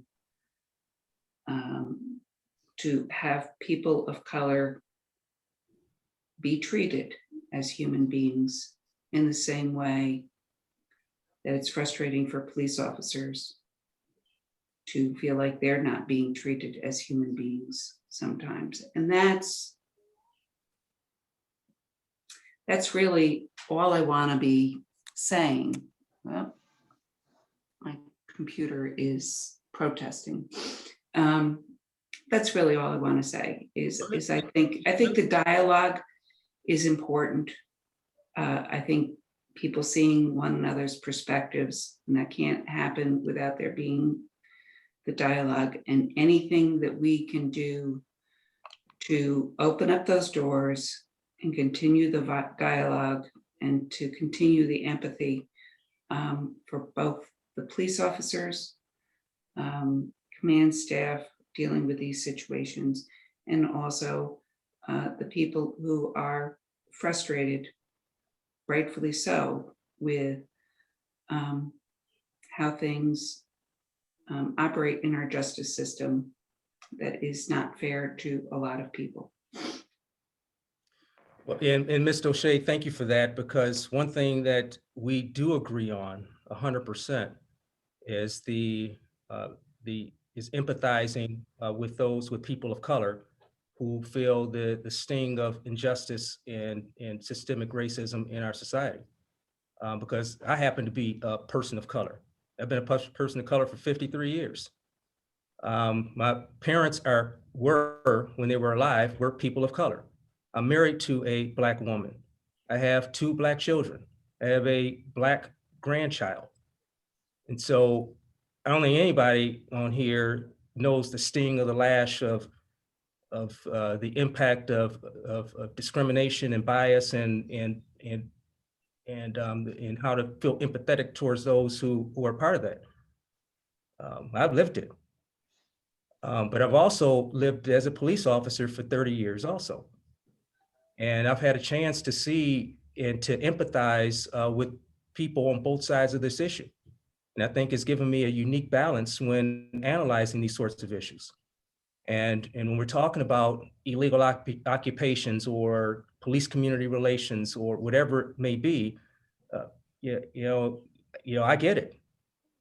So we agree with that. And so I only say that to say that I said at the outset that I empathized with the officers whose families were threatened, whose wives and children were threatened with rape and to be killed, and their homes to be burned, and all these horrific things that were being threatened against them. But I also empathize with Black people who have to endure the things that Black people have to endure on a daily basis. On a daily basis. And me saying that I empathize with our police officers is not me neglecting the experience and the sympathy and the understanding that Black people across in the city of Albany and across America have with all the issues that we're dealing with today. Thank you for that, Chief. I'd just like to add, this is, again, trust. Every meeting we've had along the, public safety, collaboration, reform, for all those meetings, I said it's about trust. And so what does rebuilding trust in the community look like to you, Chief? And I'll just add this, it's for me, what I'd like to see, we have Black Lives Matter folks on one side, the police on the other. There's some missteps and some issues caused by both that the leadership of either one of those sides don't agree with. And I think when stuff happens, you need to call it out, not just as a police chief or as overseeing the police. If something happened that was inappropriate, or you think maybe it was a bad choice, say it publicly. And on the other side, with Black Lives Matter folks, there's been some stuff going on that I know the organizers, at least the lead organizers, don't agree with. But again, it's all the police are devils, the police are wrong, the police, and that's not okay. But the police department does the same thing. They're just terrorists. And so we got to meet in the middle somewhere. And if we don't communicate where we're at right now, unless we have a real conversation and try to make some real change and come to some agreements together as a community. This isn't going away. It's not. Like Mr. Johnson said, we're in a moment here where, I mean, the George Floyd murder started something, but we've had similar incidents around here that some people equate to that level of issue. And people don't forget, people need to trust. This has been a community policing city. There used to be a time when folks got the benefit of the doubt. People would wait and to hear from the police to get a response to different issues or different problems that occurred. But it seems like there's a bunch of circling other wagons on both sides, and it's just not working. But it's not going to get better unless we come together. And I know that might sound all blue skies, but again, this is real. It's not going away. People are getting hurt. People were slighted. Officers are concerned. The community is concerned. Everybody matters. We need to start listening to each other. What that looks like, I don't know, but you're a leader on one side of this. So, and we can throw the mayor into this also. How do we come together? How do we rebuild that trust? I would argue that with Amy and some of those folks, as much as you're probably pissed at them now, and they're probably pissed at you, you're gonna, in order to make this better and keep people safe, y'all are gonna have to talk. You're gonna have to communicate and put, attitudes aside and ego aside and come together, because the summer's just around the corner. I mean, we're in the good weather. It's going to be enough to deal with any, knock wood, any gun violence or violence like we had to deal with last year. So we don't need to be dealing with all these things.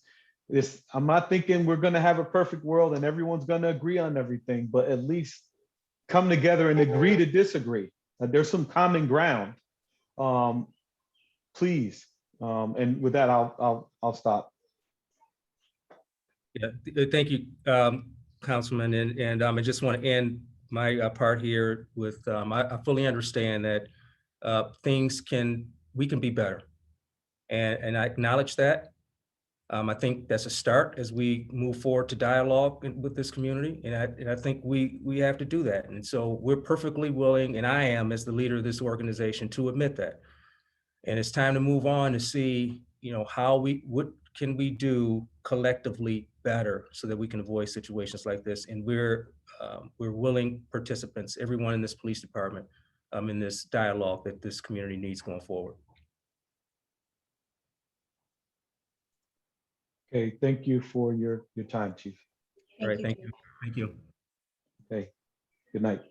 Good night. And so just before disconnecting and we really need to revisit our conversation on tear gas. My thoughts or leadership's thoughts were to restart or continue that conversation on May 12th after caucus. Again, we could do the special meeting thing, but we're all going to be in that same space, and we really need to start talking and sharing ideas and communicating on this, because we want to put something in place. So that's just a heads up. So if anyone has any ideas, any amendments, I mean, there's what Mr. O'Shea offered. Then I made some changes. There's some other stuff out there. I think it all got put together in one document that got sent out to us at some point, that I want folks to think about. But on the 12th after our caucus, hopefully it's not long, although we do have the school district that night. And it seems that whenever we have these huge issues or we're talking something big or a big issue, it seems like the school district is there that particular night. So this is not going to be any different. So both are going on that night. It doesn't have to be the super long conversation. It's the start of it. But people think about it before we get to the meeting. Look at the legislation, all of the legislation that's out there. Talk to Ms. O'Shea, myself, Ms. Farrell. Just think about that. So we're gonna talk about it on the 12th. I want to Mr. Johnson has his hand raised, and I'll go to Ms. Farrell and then Mr. Igo, and then we can close out. So Mr. Johnson. Thank you. And I'm glad that I got a chance to get to my thought because I'm following up. But, you know, the fact that they cover up the badges, right? Like, that's my uneasiness. And then you bring up tear gas, you know, a group that is willing to, you know, go against their procedures right in front of the police station, you know, that right there makes me uncomfortable. And that, you know, it just makes me uncomfortable, right? And I think that what I would like to see is us go forward with the legislation that Judy proposed, and, you know, and have that conversation, because ultimately, you know, like we all are dancing around the mayor should be making that call. The mayor should be making that call. If it's any one person, that should be not the common council, you know, not the chief, the mayor should be making that call. You know, because what you'll know is that no person is going to make that call and have to deal with it irresponsibly. You know, they're not going to make an irresponsible call knowing that it's consequences next to it. But when the police department makes that call, it's so many procedures and union rules that you know, it's hard to get accountability. So, you know, I think, and I want to speak loud and clear, that we should move forward with the resolution that Judy proposed, and, you know, figure things out, you know, somehow that way, because the trust it's a lot of trust issues that we have, and each day it's not like they're getting better. So, you know, I want to embed that in our minds, because once again, you know, these incidents are have played out in the 2nd ward, and I believe the 5th ward. And like, if you get up there and you talk to people in those direct communities, they feel adamant about tear gas. So thank you. Yeah, thank you, Mr. Johnson. But I would argue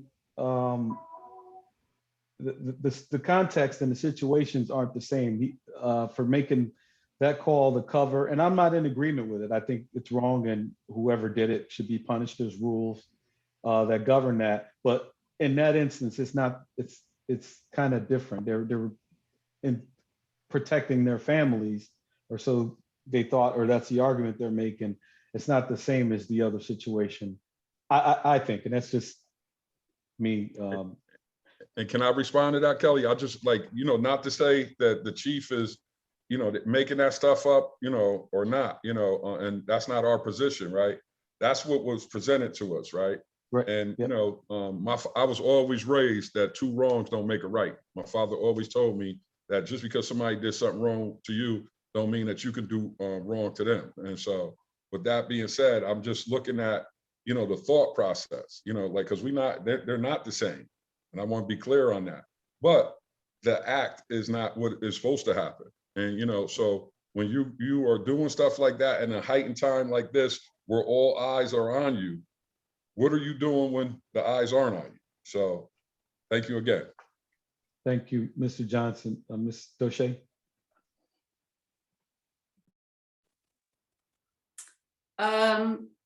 You talked about closing out, and I apologize, I was a few minutes late. I get 150, 200 emails a day, going back and trying to find where the login information tends to be a challenge for me. I don't know if that's a challenge for other people, but anyway, I'm wondering, was there any discussion about the secret task force meeting that happened last Friday? So actually, that it's my hope that the council members that are on the external task force will give I would have asked them to do it tonight, but that are on it would give a full report to the council on Monday, on the caucus Monday. So that was what I was going to talk about. And I also want to just note that if somebody has feedback on tear gas or an idea and they're not sure what to do with it, if you want to send it to me, you can, and I'll work with JR to kind of get together something that we can send out to everybody beforehand. But anyway, go ahead, Judy. So I am very concerned. Did you know about the timing of the meeting last Friday? I didn't know about the meeting. No, we talked about it in leadership, and they told us we asked for council members to be on the committee. They said that we have a total of 4 council members on the committee, and they were included, unless, I mean, Sonia, were you? I'm assuming. Yeah, Yeah, I was present. Jamel was present. Alfredo was present via online. And I believe Corey is also a member. I'm not sure, but Corey's here. Corey was not able to attend, but he's also a member. But I didn't know. I'm not on that task force. I didn't know about it. So we didn't. I was asking questions about this. I did reach out to David Gallen last week via 2 telephone calls, text, and an email. He contacted me last night about wanting to talk to me about it.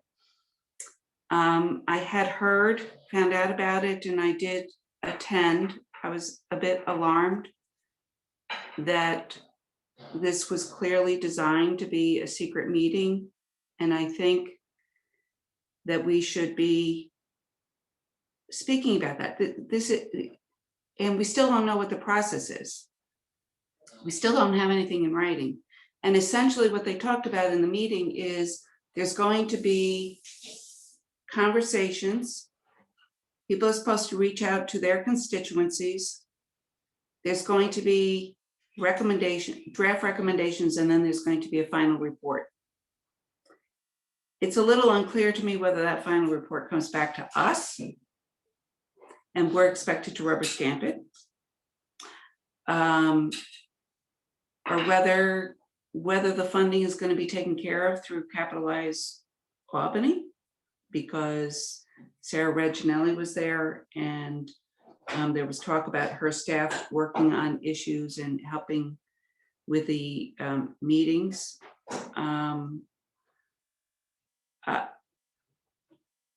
This is the equivalent of almost half of our budget.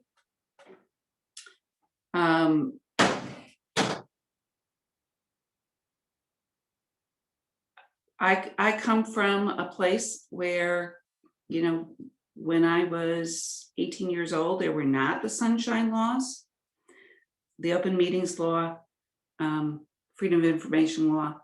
And there was a push on, and people recognized that good government is open and transparent. You have open meetings. I understand this is an advisory body now.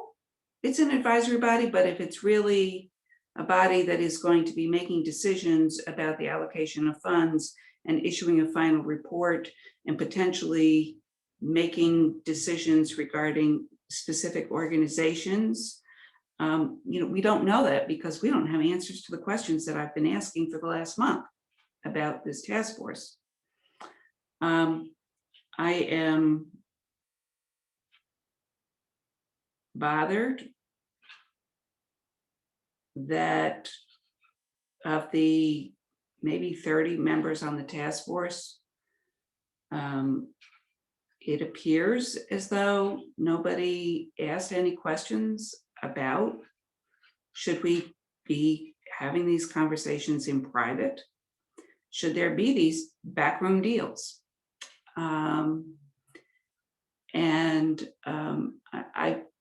I found it I find what's going on very unsettling, and I do wonder whether we want to be complicit in and going along with the fact that the mayor has simply created a task force. There's no need to answer questions regarding how do people get appointed, what their responsibilities are, what the true mission is. Nothing in writing from the administration. There was a PowerPoint presentation that was provided to members that's not available on the city's website. So I find it alarming, disconcerting.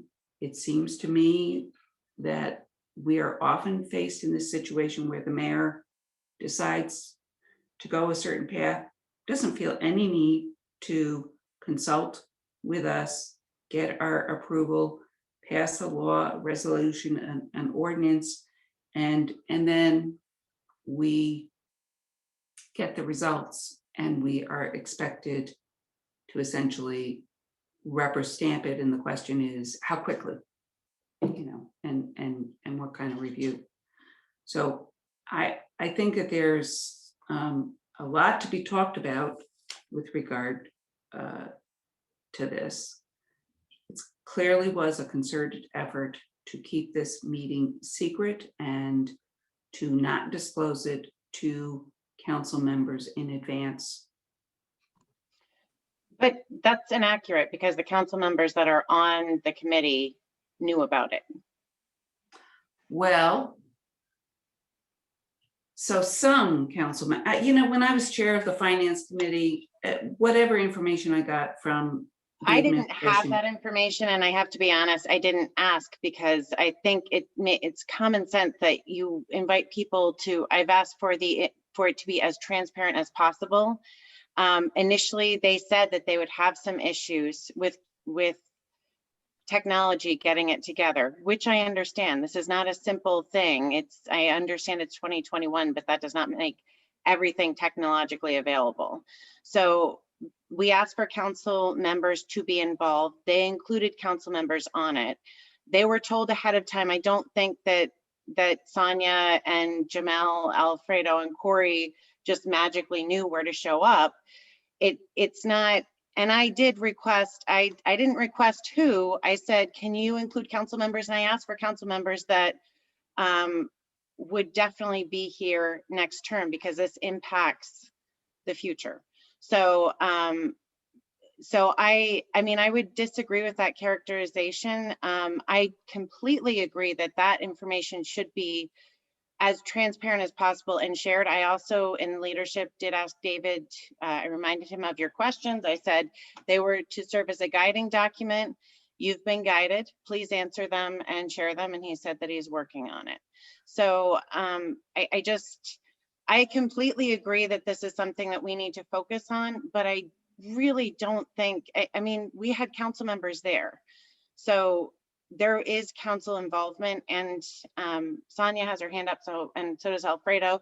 I would prefer for them to do the full report of it on Monday when we have more people watching. But I mean, if it's something, Judy, that you want to hear, I mean, you were there. So if people want to hear about it now, it's there, fine.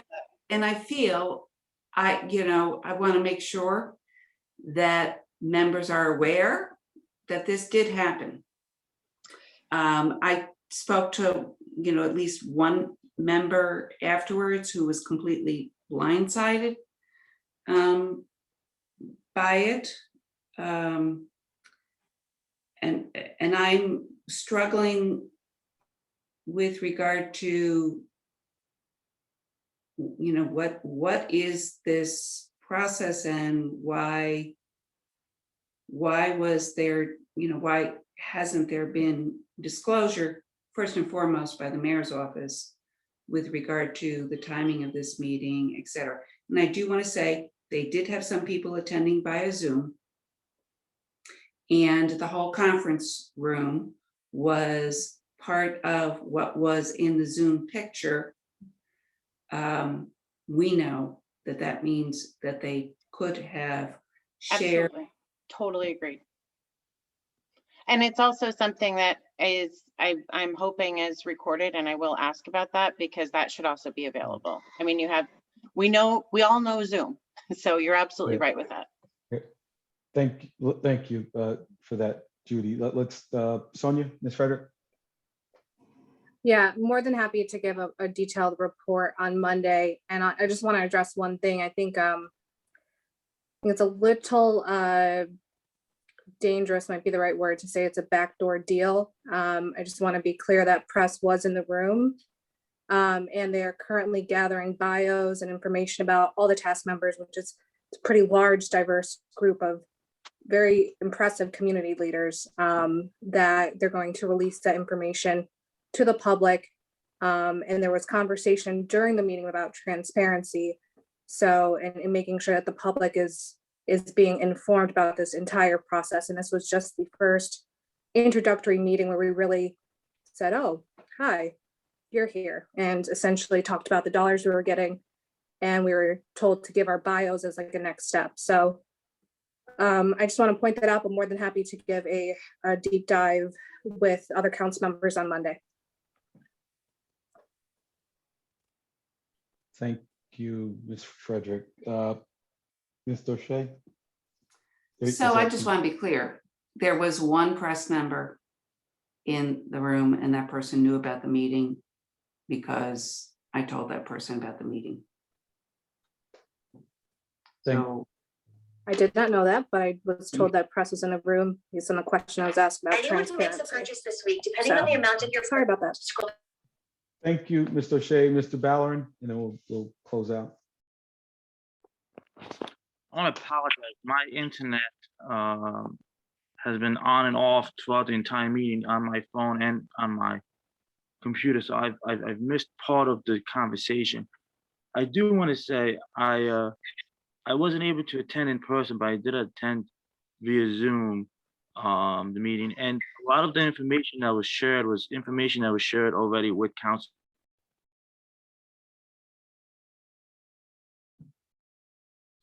You there, Mr. Ballerin? I think we may have lost him. Yeah. Looks like he's still there. It's his audio not working.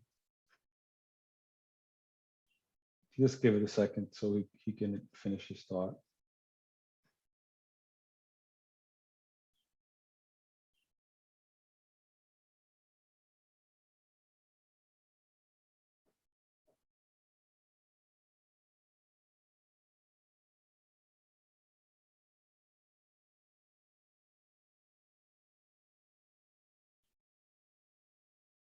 And dropped off on my Yeah. Yeah. Okay. So I mean, we're gonna have a conversation at Monday's caucus, and you guys can share the information with us, then, Ms. Frederick, if you don't mind. Okay. So Hey, Kelly, He's coming back in. Kelly, while he's coming back in, can you explain what the task force, the name of it, or what they're going to be doing? I had no idea about this. It's the COVID. This is the federal funding task force that I've been talking about. So there's an internal one that is really more focusing on nuts and bolts that I was involved in. You might remember Mike did that whole presentation on the funding. That was from that internal task force. Then there's an external task force that Sonia, Alfredo, Jamel, and Corey are on, that's focusing on making sure those dollars are spent appropriately, because the dollars were kind of allocated in specific buckets. So for example, the restaurant recovery. So how much of that is getting utilized, making sure that those funds are really getting utilized so that you have leaders in each different area, really making sure it's part of it. And I will just add, this is also something that Corey and I really be kind of focusing on these two different sides. We do want to work with council members so we can advocate for things within the county. And I know I've said this before, but definitely, you know, and Corey and I will have to talk about a way to do that, but feel free to talk to either one of us about some initiatives that are happening that you're like, this is important, and either on a citywide side or if there's something specific in your ward. It doesn't mean it's going to happen. This is, you know, as the Mike Wheeler did in that whole presentation, there a lot of it will likely go to making sure that our funding is solid.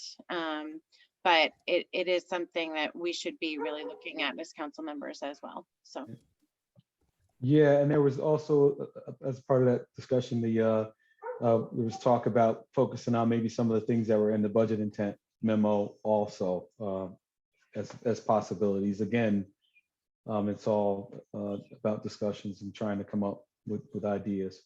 So with that, I'd like to adjourn the meeting. We all ready to say goodnight? All right. Good night. Everyone be safe. Have a good night. Good night, everyone.